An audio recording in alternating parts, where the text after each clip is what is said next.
Hey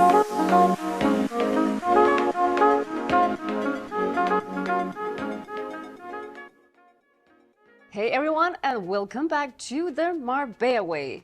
And today we are talking about pros and cons. Not we are not, but we are talking about a lot of various things, how to enter the Marbella Way living. What are we talking about today? We're talking about what the Marbella Way is. One thing is what it was for us, but the Marbella Way can be, actually we talked about 4 different ways, right? One is if you are a tourist, you just decide you want to visit this destination and all the nice places around it, and we've been talking a lot about that. So that's the tourist approach. The next one is the investor approach, where you analyze the market and you figure out that it's a crisis-resistant market. The sun always shines at least 320 days a year. So you invest in properties there that you rent out and generate a cash flow. You could do that in other locations, but you decide Marbella because you think that's a great choice. So that's the investor approach. The third approach is if you have a second home. So let's say you live in Denmark, UK, or France, Italy, US, any other country, and you buy a holiday home in Marbella, an apartment or a house, and you can do that for 500,000 and up if you want a golden visa as a US citizen coming from overseas. Which means there's no limit how long time you can stay there. Yeah. Which is definitely more convenient if you have a holiday home. They don't have to go home within a certain kind of time frame. Yeah. And then there is the other Marbella Way, the fourth one, which is if you literally live there permanently for a few years, which is what we did, right? But you don't have to do that to be attracted to or to investigate on your own Marbella Way, what that is for you. There are a few different options to choose between. So what I'm hearing you say is, there's always this old phrase saying, all way leads to Rome, but we have all the ways lead to the Marbella Way. Yeah, and it's important to say that if we start again from approach number 1, the tourist approach, that, I mean, even coming as a tourist, I would definitely go for all the reasons we've talked about, the cultural attractions, the historical attractions, and the international vibe in Marbella. There are many reasons to go there as a tourist. If you visit Europe, go down to the south of Spain and try that out. So that's how would you be a tourist there if we start out with that approach? What would be the main Marbella Way as a tourist, do you think?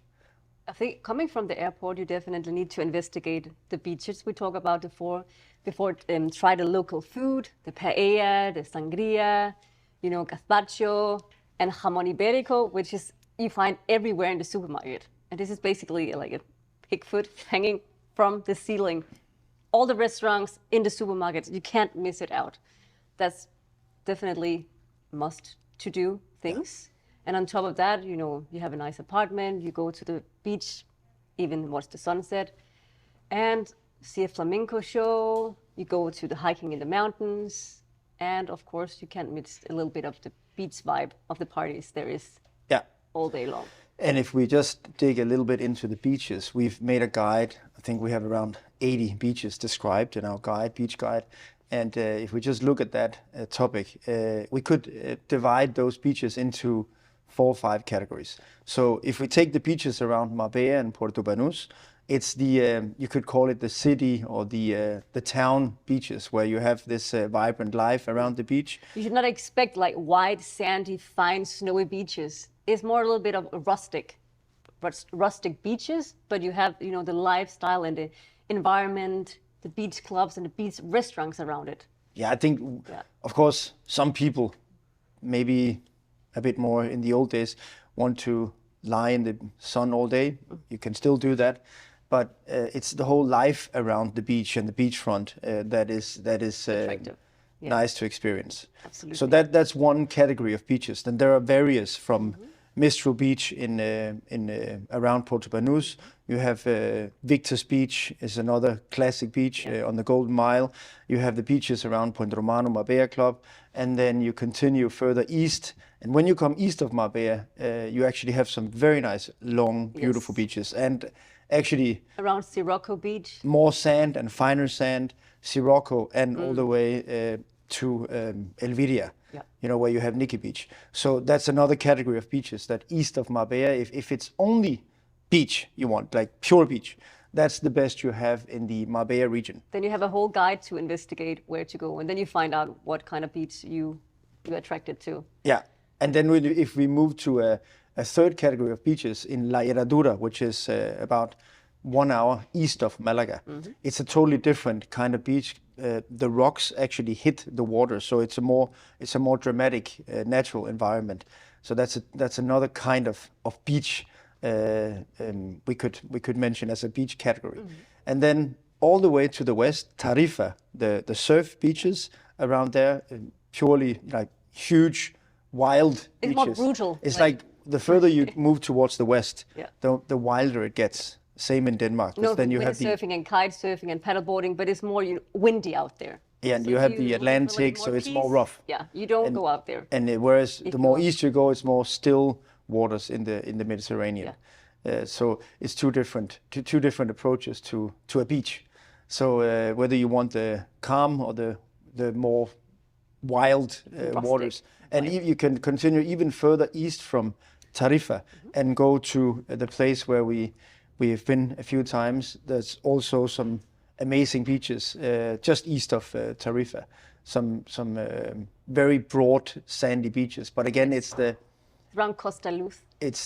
Costa Luz. Coastal like light, Exactly. coast light, yeah. So yeah, if you divide it in two categories, it's still waters or like surf, wilder, windy weather. Yes. It's those two. Definitely a lot of good, Yeah. different kind of beaches to investigate in and around Marbella. We will link to the full description of beaches. You'll be very busy reading that guide because there's a lot of beaches and a lot of places to visit there. So that was just the tourist approach to the Marbella Way. Yes. You come for a few days, depending on how many days you come. You can plan your beach trips or cultural, historical visits that we've been talking about.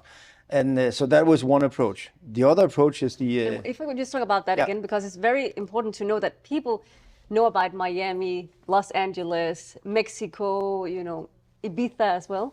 But I know for sure that just within a couple of years, Marbella will be on everybody's lips because it is a special place. yeah. It's an all-year place as well, so you can even enjoy it. A good beach day in the winter time. Yeah, and I think if you compare it to the islands, the weather is more stable actually all year in Marbella. It's just actually a warmer climate all year round. And another thing is that when you're on the European continent, you're more connected with Spain as such. You're close to Madrid. You're just in Spain in a different way than if you're on an island. So it's another experience of Spain. Yeah. But that was the tourist approach. Tourist approach. Yeah. Go there to investigate. Yes. And then you find out I want to buy an apartment or a holiday home here. And the thing about, of course, being a tourist in Europe, and most Americans, most people coming from out of Europe knows this already if they've been to Europe, that they can see a lot of places in a few weeks because the distances are quite small.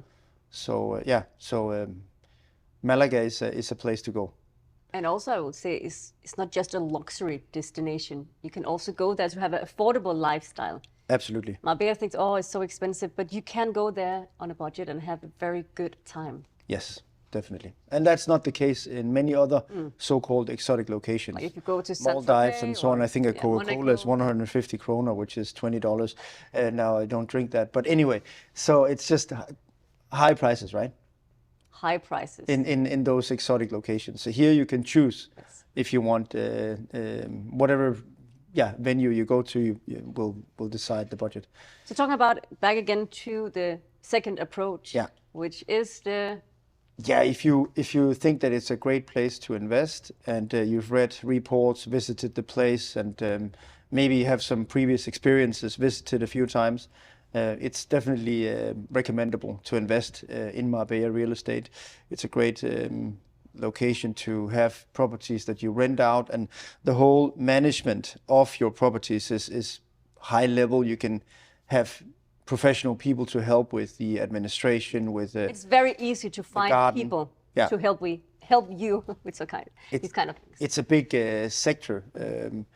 industry basically in Marbella, that a lot of people work in gardening and property management and rentals. So yeah, it's definitely a good option to go down that way. And you could say, if you invest, why not invest in something that is tangible, something that you can use and you can also enjoy yourself. Yes.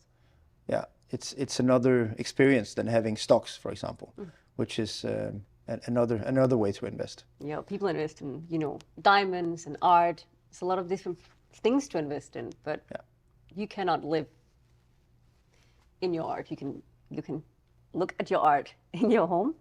So that's another thing to mention. And it's realistic to expect around a return on investment of about 10% a year, and then you have your property paid and a place to go when you want a holiday yourself as well.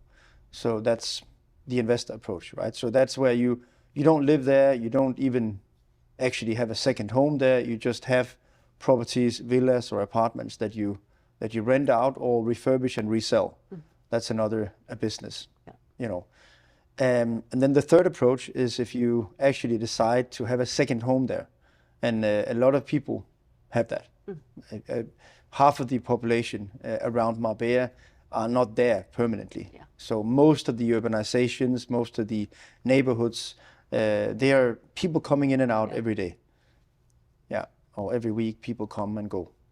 So definitely a good renting opportunity there. If you have your second home there, you can of course decide to rent it out or not rent it out when you don't use it.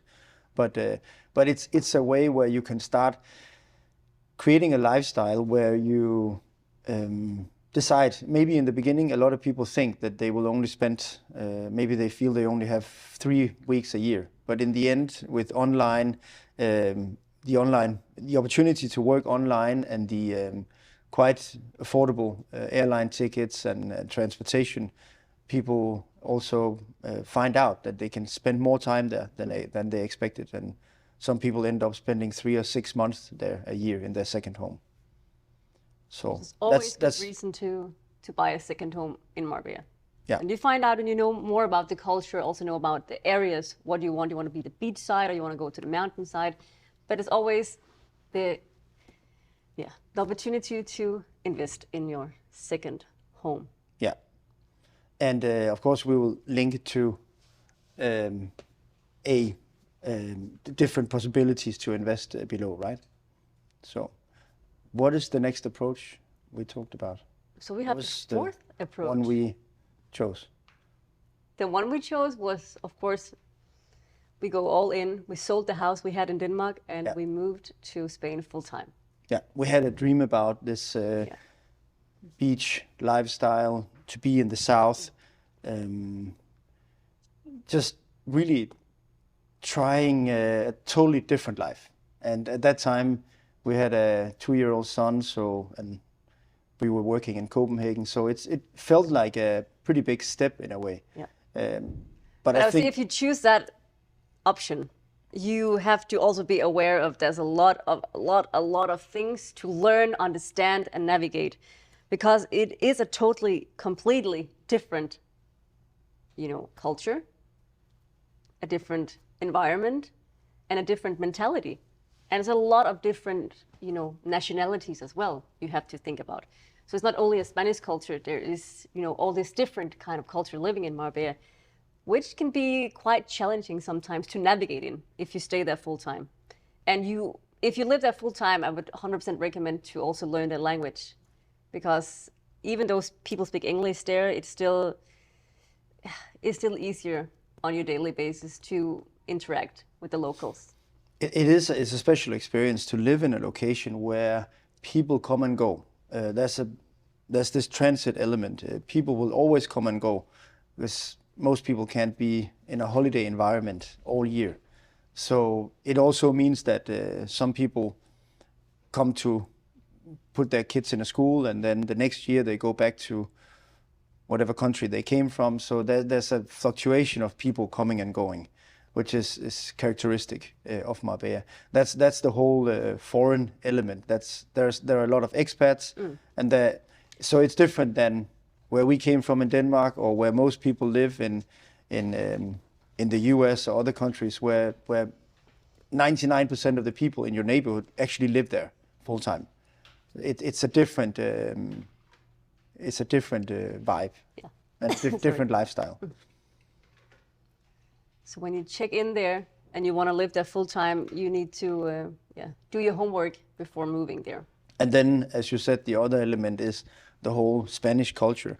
There's a Spanish administrative system, Spanish culture, Like Spanish language. etiquette, like unwritten rules you Yeah. have to learn to navigate in, and it can take maybe forever. Some people get it, some people will never understand how to navigate in it, because it is a way. As we've been talking, and I completely, I mean, it's so charming the way that their culture is. It's beautiful, it's amazing, but they also stick to it. So it's something they stand up for.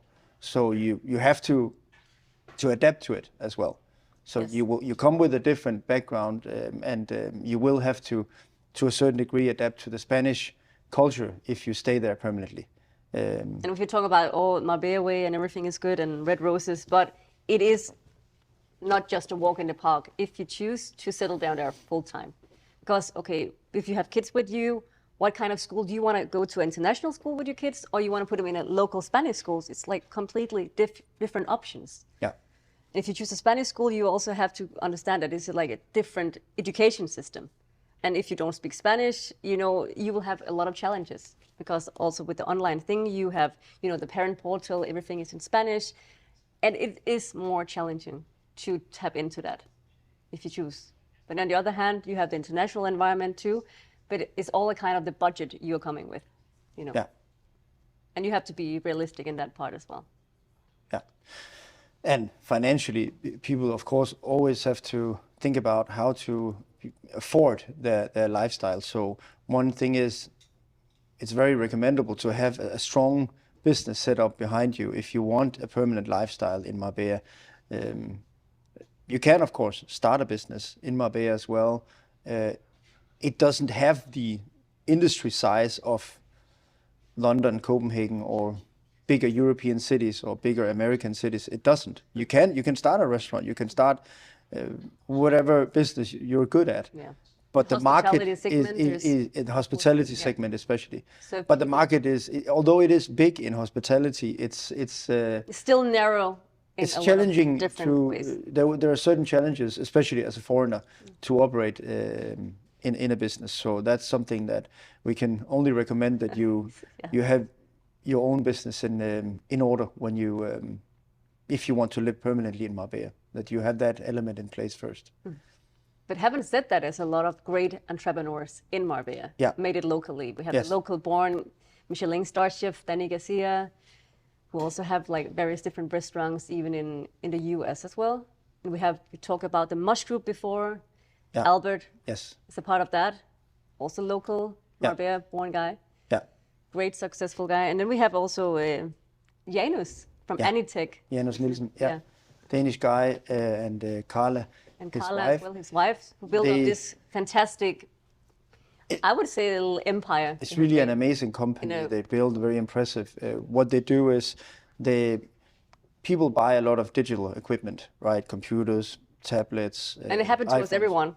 And they make service agreements with everyone, so they keep all that equipment up to date, instead of throwing the old piece of equipment. Yeah, that if is somebody maybe have a only crash 1 in or your 2 years old. computer and you can, you don't know what to do, and you don't have, the Genius Bar don't have time, Anytech solve all the problems And there. it's cool, because we live in a culture where people buy and throw away.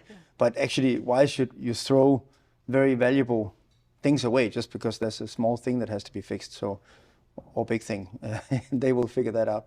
But so they actually, it's the first company in Andalusia to be listed on Nasdaq, and that's actually happening this spring, where so that's going to be that is a big achievement. And It's very well done. Janus and Carla with Anytech is so good. Yeah. And we also have, who do we have more local entrepreneurs? There's so many people, if you look that up. So it's definitely possible. Everything is relative. If you come with a mindset that everything is possible and you're a doer, you can succeed in Marbella. Yeah.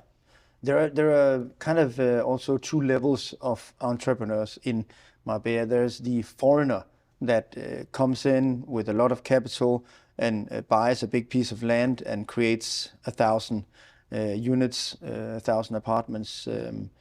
There are examples, or hundreds. There are many examples of that.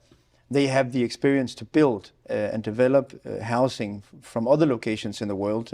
In some cases from South America, from America. We know people who came over as developers to Marbella. So that's another element where they're not visual in the sense that they are corporations building. So it's not that you find them in a restaurant or you find them in these beach club venues. It's just like it's corporations. So it's another level of entrepreneurship that you have as well. Foreign capital coming into Marbella. Yeah. Which has made this big boom Marbella have seen the last just 3 or 4 years. Yeah. Definitely have an impact on the international scene as well in Marbella. Yeah, and as we also mentioned, very luxurious hotel chains such as the Four Seasons. So it's those. And the Anantara, which is more like an Asian corporation. Also a global hotel corporation that took over. And we have Starbucks as well. And what do we have more? We have a lot of international things as well. So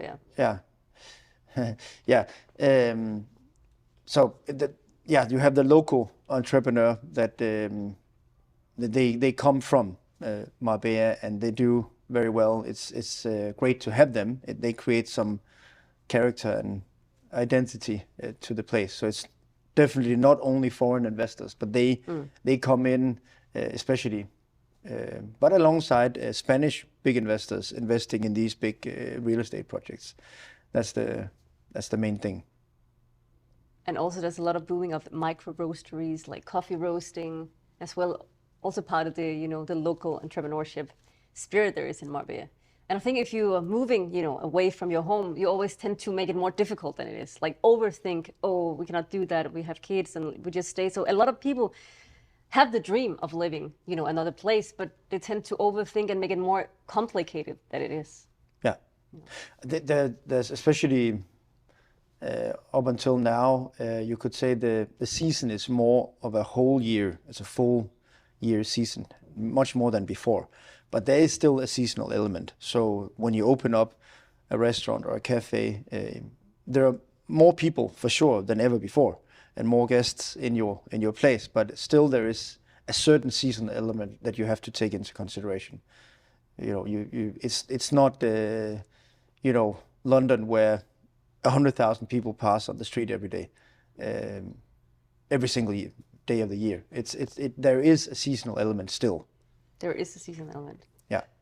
And still, it's peaking in the high seasons, which is around June, July, August, slowing a little bit more down in September. Yeah. So if you want to avoid these, high peaks in terms of traffic as well, and a lot of crowds, you come after September. Yeah. To around May, then you'll definitely have a very good time in the spring and in the autumn as well. Yeah, we definitely recommend spring and autumn, but you will feel it on the traffic that, especially in the high season during summer, the queues are longer. So. It is not LA traffic, but is a tiny version of it. Yeah, yeah, and there are not 7-8 tracks on the roads, so it's It's more easier to navigate in Marbella. Let's say that. But talking about infrastructure, a good story from Marbella is you remember the new highway you can take from Malaga Airport, the Pay Road, that we were told is a local story that it was built by a private person who actually needed to have very quick access to the hospital. And that's why he invested in that Pay Road. So that was a good improvement of the infrastructure. Thank you for that. Yeah. So there are two main roads. Two main roads between Marbella and Malaga. One is the Pay Road. It's a bit faster, and then there's the Beach Road, which is the important thing to mention as well. Yes. Yeah. That's right. So now we've been around. If you're a tourist coming to Marbella, if you want to invest in Marbella, if you want to have a holiday home in Marbella, investment visa, you invest over $500,000, then you're allowed to stay longer. And the last thing, if you choose to stay full time in Marbella, Do you think we covered it all today? Yeah, we wanted to point out that there's not one Marbella way. We talked about now 5 different approaches, but then of course, as an individual, you will create your own Marbella way. You will have your own favorite fitness center, cafes, places to go out, beaches, wherever you run, play paddle, play tennis. So you create your own way, of course. But we just wanted to talk about some overall different ways of coming to Marbella, that you don't necessarily have to move there to enjoy the place. That there are many steps in between being a tourist and living there permanently. People find different ways to enjoy it. So people find a lot of different ways to live to Marbella. And if you want to know more about various kind of stuff, what to go, where to enjoy yourself, where to have a wonderful party, where to even enter the hotel, or whatever you want to do in Marbella, you have to stick together because we're ready with more.